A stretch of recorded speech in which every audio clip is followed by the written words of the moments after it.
Me alegra estar aquí, Pierce. Hay mucho que desempacar contigo, y estoy seguro de que has estado dando mucha atención mental a todas estas grandes noticias. Comencemos con esta creciente crisis entre Israel y Hezbollah en el Líbano. Obviamente, desde el 8 de octubre, Hezbollah ha estado disparando cohetes hacia Israel, desplazando a decenas de miles de israelíes. Tienen derecho a defenderse y ahora han dejado muy claro que van a imponer un castigo por lo que ha estado sucediendo. Una vez más, se debate acerca de qué es proporcional y hacia dónde podría llevar esto, y si podría desencadenar una guerra a gran escala. ¿Aceptas, primero que nada, que Israel tiene derecho a defenderse contra Hezbollah? Claro, quiero decir, ¿quién estaría en desacuerdo con eso? Entonces, en términos de lo que han estado haciendo en la última semana, ¿todo eso cae bajo una defensa razonable? Bueno, la pregunta que realmente quieres hacerte es ¿a dónde lleva todo esto? El hecho es que los israelíes tienen un gran problema aquí, y es que mientras continúen la guerra en Gaza, Hezbollah ha dicho que continuará disparando cohetes al norte de Israel, e Israel no tiene intención de terminar la guerra en Gaza. Como resultado, Hezbollah no tiene intención de dejar de disparar cohetes y misiles al norte de Israel, y los israelíes quieren hacer algo al respecto, porque aproximadamente 60.000 personas han sido desplazadas de la parte norte de Israel a la parte central, y los israelíes quieren trasladarlas de vuelta, porque esto tiene todo tipo de consecuencias económicas. Y más generalmente, quieren lidiar con el problema de Hezbollah de una vez por todas. Entonces, la pregunta es, ¿cómo lo hacen y no quieren invadir? Eso está bastante claro. Y sin invadir el Líbano, lo que están tratando de hacer es castigar masivamente a Hezbollah y al Líbano y hacer que se rindan. Esta es una estrategia de coerción. Y tienes que preguntarte si crees que los israelíes son capaces de coaccionar a Hezbollah para que se rinda a las demandas israelíes, es decir, dejar de disparar cohetes y misiles al norte de Israel. Y no hay evidencia, no importa cuánto golpee Israel al Líbano, de que Hezbollah vaya a dejar de disparar cohetes y misiles al norte de Israel. Así que no parece que la estrategia de Israel vaya a funcionar. El notable ataque que lanzaron contra dispositivos electrónicos, páginas, walkie-talkies, etc., que pareció afectar a 3.000 o más miembros de Hezbollah, junto con algunos civiles que murieron en el proceso, hay un gran debate sobre si eso fue legal.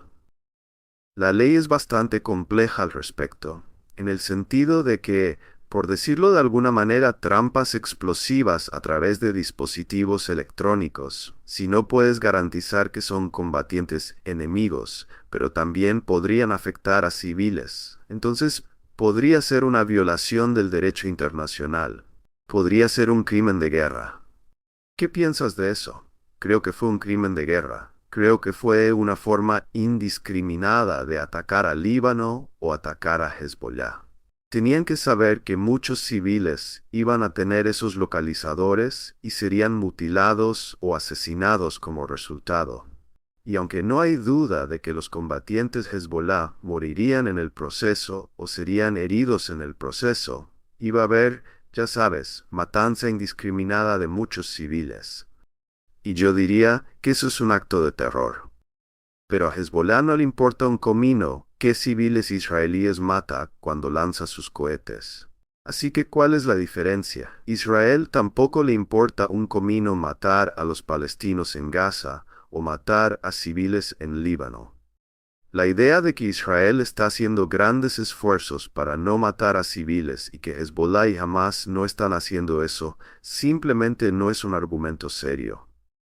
Todo lo que tienes que hacer es mirar a todos los civiles que los israelíes han matado tanto en Líbano como en Gaza, y muchos más civiles palestinos y libaneses han sido asesinados que civiles israelíes. No hay comparación. Eso es cierto, pero podrías usar el mismo argumento que los israelíes han usado, que en la Segunda Guerra Mundial nadie cuestionó el volumen de bajas civiles cuando los aliados iban tras los nazis, por ejemplo, cuando estábamos bombardeando ciudades y así sucesivamente. Cuando la gente usa esa analogía, ¿qué les dices? Bueno, tu argumento es que porque se han cometido atrocidades por parte de los aliados en el pasado, no hay nada malo con que Israel asesine a un gran número de civiles en Gaza. Bueno, ese no es mi argumento, no.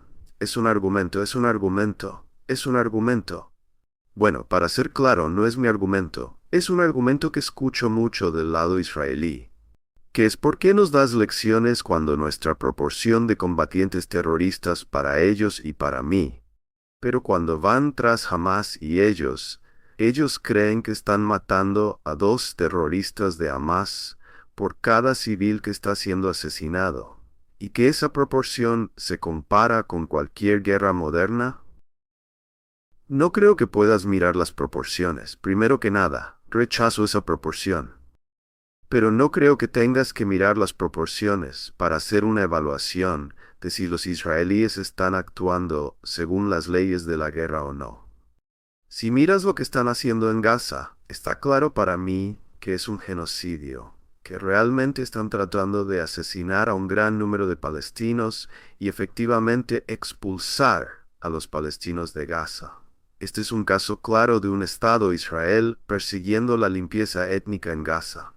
Quieren expulsar a los palestinos, quieren hacer que Gaza sea inhabitable y en el proceso están asesinando a un gran número de civiles.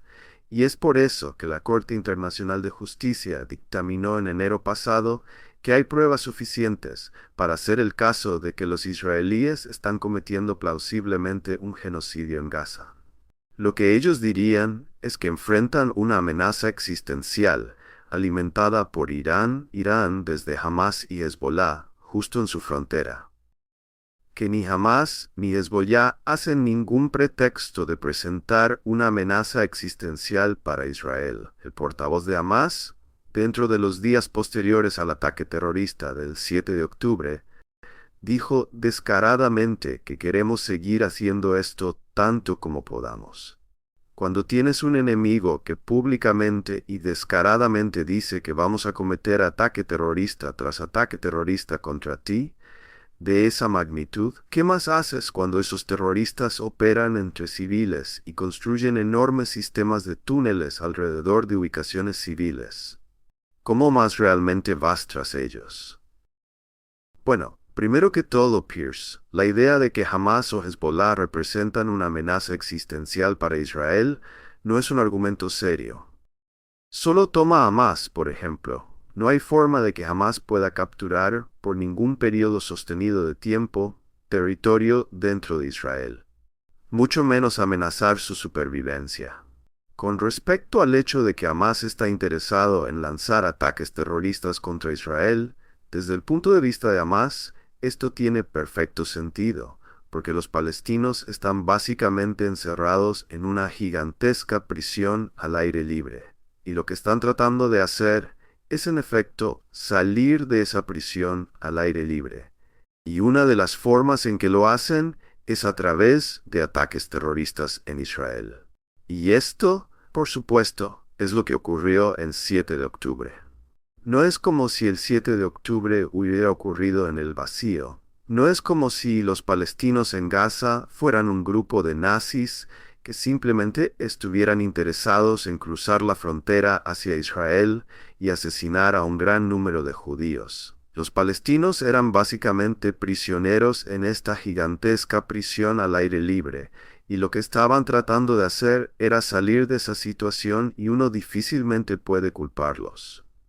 Pero no es tan simple como eso, ¿verdad? Porque Hamas ha tenido el poder desde 2005. Ahora es bastante obvio que gastaron los miles de millones de dólares que se les canalizaron en construir este intrincado sistema de túneles y en planear atacar a Israel. ¿No es así?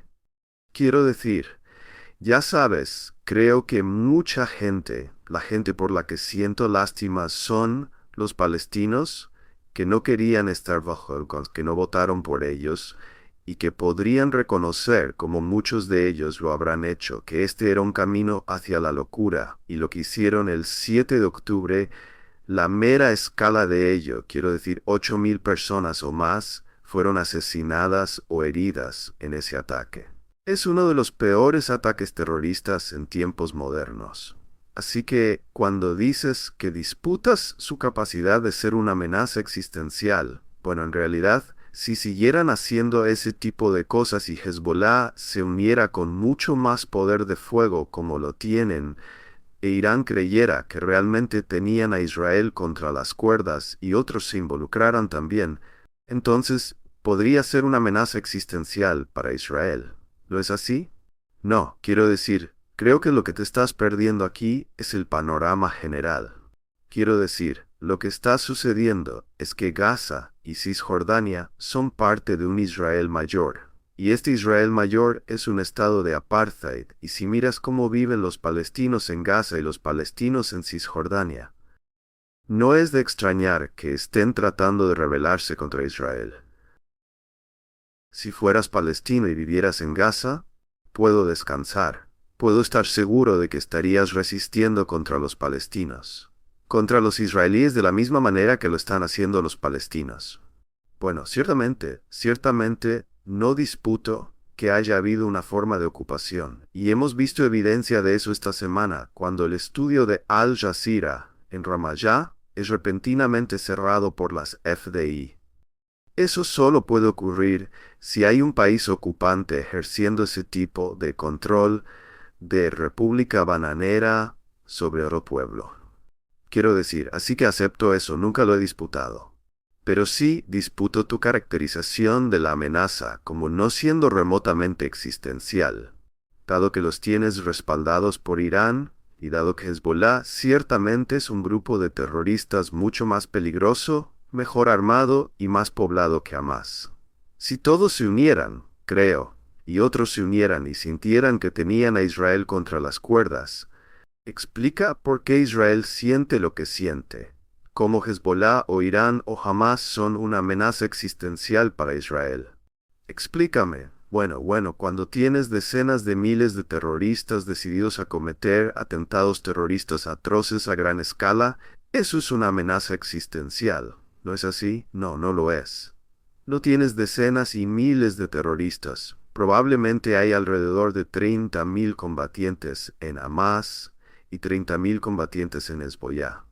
No tienen tanques, no tienen divisiones de infantería, no tienen artillería. ¿En qué manera podrían ser posiblemente una amenaza para Israel, que es la fuerza militar más poderosa en el Medio Oriente? Seguramente vimos exactamente qué tipo de amenaza es. No es un argumento serio, Art, para darte una respuesta, que es el 7 de octubre del año pasado. Vimos exactamente cuál era una amenaza seria. 2.000 terroristas de Hamás cruzaron la frontera y cometieron una serie de masacres atroces. Así que ahí está la amenaza, ¿no es así? Por cuentas israelíes murieron 1.200 personas. Esto es verdaderamente notable. Murieron casi 7.000, resultaron heridos. Y luego si extrapola eso a América y un país de ese tamaño, entonces estás hablando de 39-11 de septiembre otra vez. No hay manera de que matar a 1.200 israelíes represente una amenaza existencial.